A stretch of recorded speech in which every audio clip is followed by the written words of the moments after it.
अरमान की खुशी के लिए गीतांजलि ने दी सबसे बड़ी कुर्बानी और उदयपुर आकर अभीरा को बता दिया मायरा का सबसे बड़ा सच। जी हाँ दोस्तों, यह रिश्ता क्या कहलाता है कि अपकमिंग ट्रैक में कहानी लेने जा रही है एक बहुत ही भावनात्मक और चौंकाने वाला मोड़। जैसे ही गीतांजलि को यह सच्चाई पता चलती है कि जिस महिला के घर में अरमान ठहरा हुआ है वही उसकी पूर्व पत्नी अभीरा है और वही महिला मायरा की असली माँ भी है, तो उसके पैरों तले जमीन खिसक जाती है। शुरुआत में गीतांजलि को बहुत गुस्सा आता है, उसे डर लगने लगता है कि कहीं अरमान और मायरा हमेशा के लिए उससे दूर ना हो जाए। लेकिन जैसे ही उसे अरमान की वो बातें याद आती हैं, जब उसने गीतांजलि से साफ कहा था कि उसका दिल सिर्फ अभीरा के लिए धड़कता है, गीतांजलि टूट जाती है मगर खुद को संभाल कर एक बहुत बड़ा फैसला लेती है। वह तय करती है कि वह अब अरमान को उसकी असली फैमिली लौटा देगी और इसलिए गीतांजलि मायरा को लेकर पहुंच जाती है उदयपुर। जैसे ही वह अभीरा के सामने आती है, अभीरा हैरान रह जाती है। वो गीतांजलि से मिलने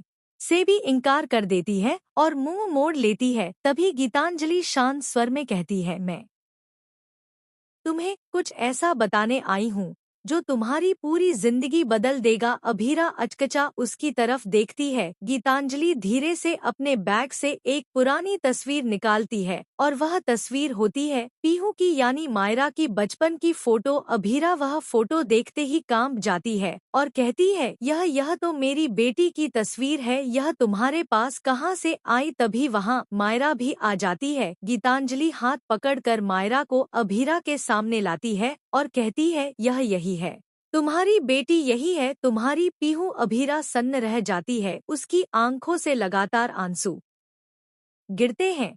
वह धीरे से मायरा की ओर बढ़ती है और कहती है, तू मेरी बेटी है। मायरा भी यह सुनकर स्तब्ध रह जाती है। उसे यकीन नहीं होता कि उसकी माँ, जिसे वो अब तक गीतांजलि मानती आई है, उसकी असली माँ नहीं है। अब सवाल यह उठता है, क्या मायरा इस सच को स्वीकार कर पाएगी? अब वो अभीरा को अपनी माँ के रूप में अपनाएगी और क्या अरमान और अभीरा फिर से एक हो पाएंगे उस बेटी के लिए जो आज भी उनके प्यार की सबसे बड़ी पहचान है? जवाब मिलेगा बहुत जल्द। देखते रहिए यह रिश्ता क्या कहलाता है, क्योंकि अब रिश्तों की नई परिभाषा लिखी जाने वाली है।